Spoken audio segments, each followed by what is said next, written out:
वालेकुम स्टूडेंट्स, कैसे हैं आप सब लोग। उम्मीद करती हूँ आप सब लोग ठीक होंगे, खैरियत से होंगे। स्टूडेंट्स, आज हम अपना नेक्स्ट चैप्टर स्टार्ट करने वाले हैं, चैप्टर नंबर 2, ठीक है, जिसका नाम है सॉल्विंग अ बायोलॉजिकल प्रॉब्लम। ठीक है, इसमें हम क्या पढ़ेंगे कि बायोलॉजिकल प्रॉब्लम को कैसे सॉल्व करना है। ठीक है, उसमें बायोलॉजिकल मेथड्स पढ़ेंगे, कौन कौन से मेथड्स हैं। अब बायोलॉजिकल प्रॉब्लम बेसिकली है क्या। ठीक है, biological problem, bio means living organism life. ठीक है, अब बायोलॉजिकल प्रॉब्लम का क्या मतलब है, कोई ऐसा प्रॉब्लम जो लिविंग ऑर्गेनिज्म के अंदर है। ठीक है, लिविंग ऑर्गेनिज्म के अंदर क्रिएट हुआ है, उसका रीजन क्या है, लिविंग ऑर्गेनिज्म है। ठीक है, वो किसी उसका पेस्ट क्या है, वो कहाँ से आया है, कहाँ से क्रिएट हुआ है, कैसे उसको जो है वो हमने सॉल्व करना है, उसका ट्रीटमेंट कैसे करना है, वो सारा जो हम इस चैप्टर में पढ़ेंगे। अब देखिए, एक कोई भी बायोलॉजिकल प्रॉब्लम है, ठीक है, कोई भी डिजीज हो जाती है किसी भी लिविंग ऑर्गेनिज्म के अंदर। ठीक है, उसको सॉल्व करने के लिए हमें कोई एक इंसान उसको सॉल्व नहीं करता, उसके लिए साइंटिस्ट का एक पूरा ग्रुप बैठता है। ठीक है, वो उस पर डिस्कशन करते हैं, ग्रुप्स बनाते हैं आपस में। ठीक है, वो ये चीज़ चेक करते हैं कि ये जो डिजीज़ है वो कहाँ से ओरिजिनेट हुई है। ठीक है, उसका सारा उसके ऊपर वो एक रिसर्च करते हैं, फिर उसकी ये चीज़ चेक करते हैं कि उसकी ट्रीटमेंट कैसे होगी। ठीक है, वो कैसे हल होगी, उसकी वैक्सीन कौन सी है, उसकी मेडिसिन एंटीबायोटिक्स कौन कौन सी हैं। ठीक है, वो सारी चीज़ें जो हैं वो मुख्तलिफ कंट्रीज़ के साइंटिस्ट जो हैं वो आपस में बैठ के सारी चीज़ें डिस्कस करते हैं। अब जैसा कि हम एक बैक्टीरियल डिजीज़ ले लेते हैं। ठीक है, बैक्टीरियल डिजीज़ हो जाती है कोई, ठीक है, उसके लिए जो हम मेडिसिन लेते हैं वो अलग मेडिसिन होती हैं। ठीक है, अब जैसे कि बुखार है उसके लिए अलग मेडिसिन हम यूज़ करते हैं, किडनी प्रॉब्लम है उसके लिए अलग मेडिसिन यूज़ करते हैं। ठीक है, इस तरह अगर कोई वायरल डिजीज़ हो जाती है, ठीक है, किसी वायरस के जरिए कोई डिजीज़ हमें हो जाती है, उसके लिए हम जो है वो मेडिसिन यूज़ नहीं करते। ठीक है, उसके लिए हमारी वैक्सीनेशन होती है, उसमें हमारा इम्यून सिस्टम आ जाता है, हमारा इम्यून सिस्टम एक्टिव हो जाता है। ठीक है, उसके लिए हम वैक्सीन लेते हैं। इस तरह हर बीमारी के लिए, हर डिजीज़ के लिए एक अलग अलग मेडिसिन होती हैं, अलग एंटीबायोटिक्स होती हैं, अलग वैक्सीन होती हैं। ठीक है, उनको क्योर करने का तरीका। अब बायोलॉजिस्ट का ये कहना है कि एक मैन है, ठीक है, एक इंसान है, वो खुद बेसिकली एक बायोलॉजिस्ट हो सकता है। कैसे? अब कुछ लोग होते हैं जो देहातों में रहते हैं, ठीक है, जंगलात में रहते हैं। ठीक है, वो उनका वास्ता जो है वो मुख्तलिफ जो जानवरों से पड़ता रहता है, मुख्तलिफ प्लांट से पड़ता है। वो जब उस इन्वायरमेंट में रहते हैं, उनको पता चल जाता है कि इन एलिमेंट्स का क्या बिहेवियर है। ठीक है, ये प्लांट्स कौन कौन से हैं, कौन से प्लांट्स जो है वो डेंजरस हैं, कौन से एलिमेंट डेंजरस है। ठीक है, उनमें रह के उनको पता चल जाता है। ठीक है, उस टाइम जब उन्हें कोई डिजीज होती है, कोई भी उनको प्रॉब्लम होता है, ठीक है, उनके जिस्म में, तो वो उसको रिकॉग्नाइज कर लेते हैं, उनको पता चल जाता है इसको सॉल्व कैसे करना है। ठीक है, इस तरह साइंटिस्ट का कहना है कि एक मैन, एक इंसान खुद एक बायोलॉजिस्ट हो सकता है। अब कोई भी बायोलॉजिकल प्रॉब्लम हो जाती है, ठीक है, किसी लिविंग ऑर्गेनिज्म में, उसको सॉल्व करने के लिए मुख्तलिफ मेथड्स होते हैं। स्टेप बाय स्टेप हम आज पढ़ेंगे कि उनको सॉल्व करने के लिए बेसिकली मेथड्स क्या होते हैं। ठीक है, सबसे पहले हमारे पास आ जाता है कि रिकॉग्निशन ऑफ बायोलॉजिकल प्रॉब्लम। ठीक है, कोई भी हमारे पास प्रॉब्लम आ जाता है, बायोलॉजिकल प्रॉब्लम, उसको सबसे पहले हमने रिकॉग्नाइज करना है। ठीक है, उसको साइंटिस्ट सबसे पहले उस प्रॉब्लम को अपने सामने रखते हैं। ठीक है, उसमें उसका सारा डाटा उसमें कलेक्ट करते हैं कि बेसिकली वो डिजीज है क्या, कहाँ से आई है, किस एनिमल्स के जरिए हुई है। ठीक है, उसका ओरिजिन क्या है। ठीक है, उसको रिकॉग्नाइज करते हैं, उसका तकरीबन सारा डाटा वो यहाँ पे एंटर करके नेक्स्ट आगे चलते हैं। इसके बाद सेकेंड जो स्टेप हमारे पास आता है वो क्या आता है, ऑब्जर्वेशन, मुशाहिदा। ठीक है, बेसिकली ऑब्जर्वेशन जो है वो 5 सेंसेस से मिलकर बना है। फर्स्ट ऑफ ऑल, किसी भी डिजीज को हमने ऑब्जर्व करना है, किसी चीज को हमने ऑब्जर्व करना है, तो कौन कौन सी चीजें, सबसे पहले vision, smell, taste, touch, hearing. Vision, उसको हम देखते हैं। ठीक है, स्मेल, उसको सूंघते हैं पहले, टेस्ट, चखते हैं, टच, फिर उसको टच करते हैं, हाथ लगाते हैं, हियरिंग, उसको सुनते हैं। मतलब ये सारी चीजें ऑब्जर्वेशन में आ जाती हैं। ऑब्जर्व करने में, उसको मुशाहिदा करने में, ये सारी सेंसेस हम यूज करते हैं। ठीक है, अब बेसिकली ऑब्जर्वेशन 2 काइंड्स की होती है, 2 तरह की होती है, qualitative observation and quantitative observation. अब क्वालिटेटिव ऑब्जर्वेशन कौन सी होती है और क्वांटिटेटिव ऑब्जर्वेशन कौन सी होती है। जो क्वालिटेटिव ऑब्जर्वेशन होती है, बेसिकली उसमें क्वालिटी आ जाती है, किसी भी चीज की क्वालिटी आ जाती है कि ये किस क्वालिटी की है, किस तरह की चीज है। ठीक है, दूसरा क्वांटिटेटिव की उसकी मिकदार आ जाती है, उसकी क्वांटिटी आ जाती है कि कितनी मिकदार है, कितनी क्वांटिटी है।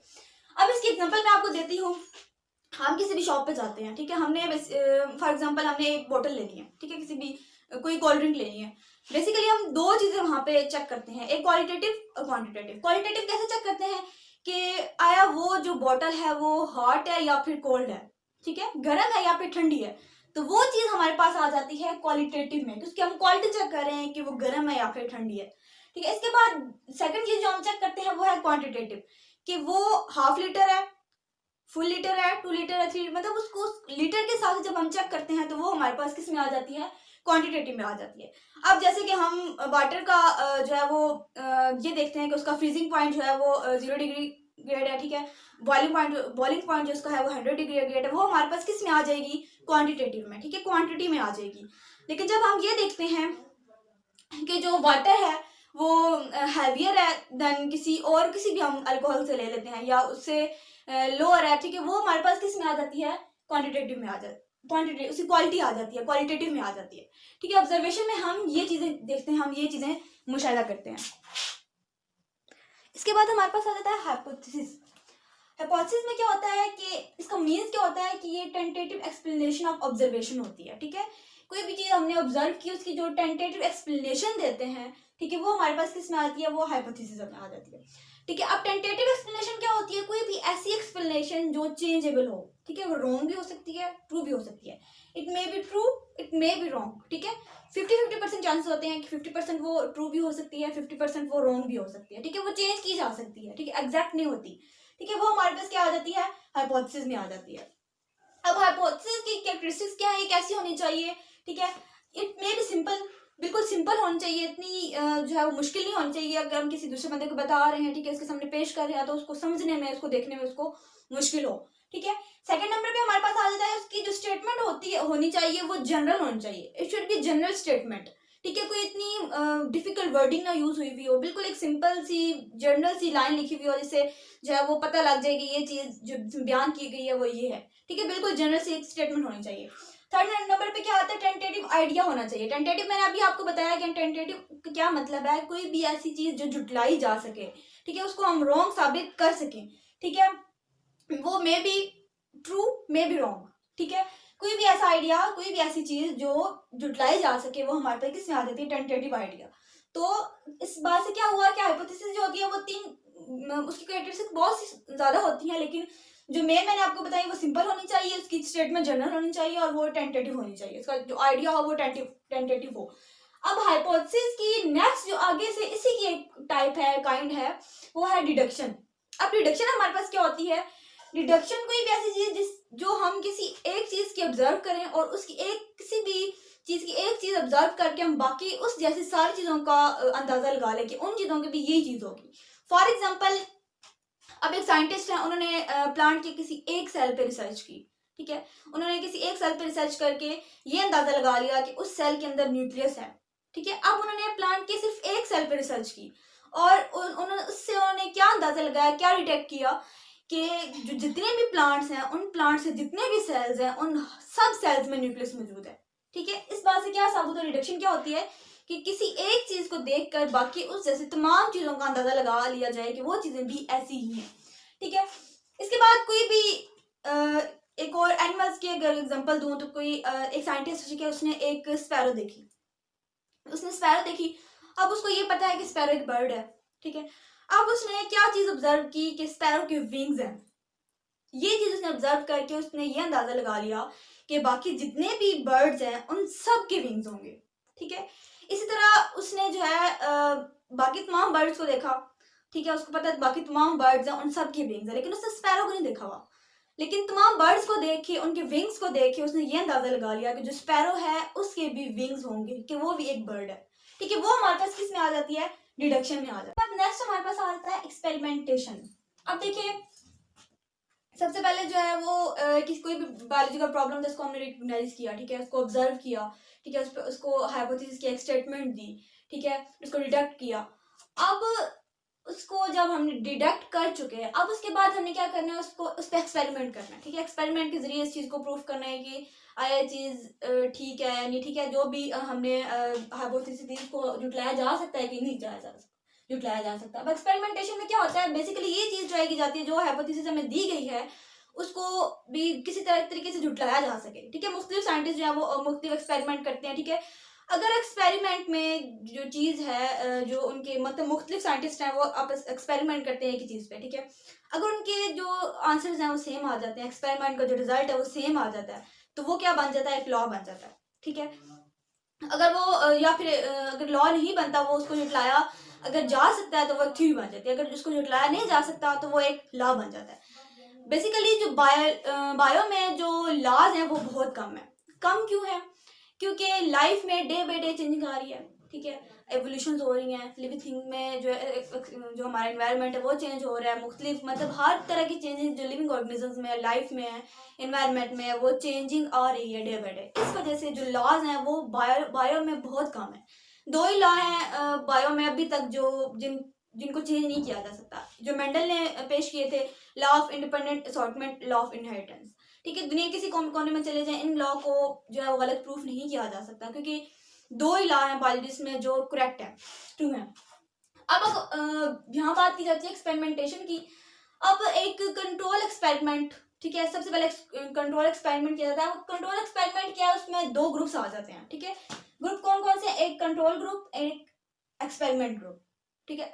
अब कंट्रोल ग्रुप में क्या होता है, एक्सपेरिमेंट में क्या होता है, बेसिकली एक कंट्रोल एक्सपेरिमेंट है, ठीक है। अब कंट्रोल ग्रुप में क्या किया गया कि मतलब ओवरऑल जो एक्सपेरिमेंट था वो कैसे था कि बहुत सारे प्लांट्स लिए गए, ठीक है, दो ग्रुप्स में उनको रखा गया। कुछ प्लांट्स थे वो कंट्रोल ग्रुप में रखे गए और कुछ प्लांट्स थे वो एक्सपेरिमेंटल ग्रुप में रखे गए। अब कंट्रोल ग्रुप में जो प्लांट्स थे उनको कार्बन डाइऑक्साइड प्रोवाइड की गई, ठीक है, लेकिन जो एक्सपेरिमेंटल ग्रुप में जो प्लांट्स थे उनको कार्बन डाइऑक्साइड नहीं प्रोवाइड की गई। अब देखिए, कार्बन डाइऑक्साइड फोटोसिंथेसिस के लिए ज़रूरी है, ठीक है, फोटोसिंथेसिस होगी तो प्लांट्स अपने जो फूड है वो प्रिपेयर कर सकेंगे। इसलिए जो कंट्रोल ग्रुप वाले प्लांट्स थे, ठीक है, क्योंकि उनको कार्बन डाइऑक्साइड प्रोवाइड की गई थी इसलिए उन्होंने फोटोसिंथेसिस का जो प्रोसेस था वो किया। लेकिन जो एक्सपेरिमेंट वाले ग्रुप थे, ठीक है, उनको कार्बन डाइऑक्साइड नहीं प्रोवाइड की गई थी इसलिए उन्होंने फोटोसिंथेसिस वाला जो प्रोसेस था वो नहीं किया। इसलिए क्या साबित हुआ कि जो कंट्रोल ग्रुप था, वो जो एक्सपेरिमेंट था वो सही है, ठीक है। अब क्या होता है कि एक्सपेरिमेंट के बाद, ठीक है, मुख्तलिफ साइंटिस्ट के आंसर जो है सेम आ जाते हैं, ठीक है, उनको एक स्टैटिकल एनालिसिस के जरिए उनका जो समराइज किया जाता है। नेक्स्ट स्टेप हमारे पास है समराइजेशन ऑफ रिजल्ट।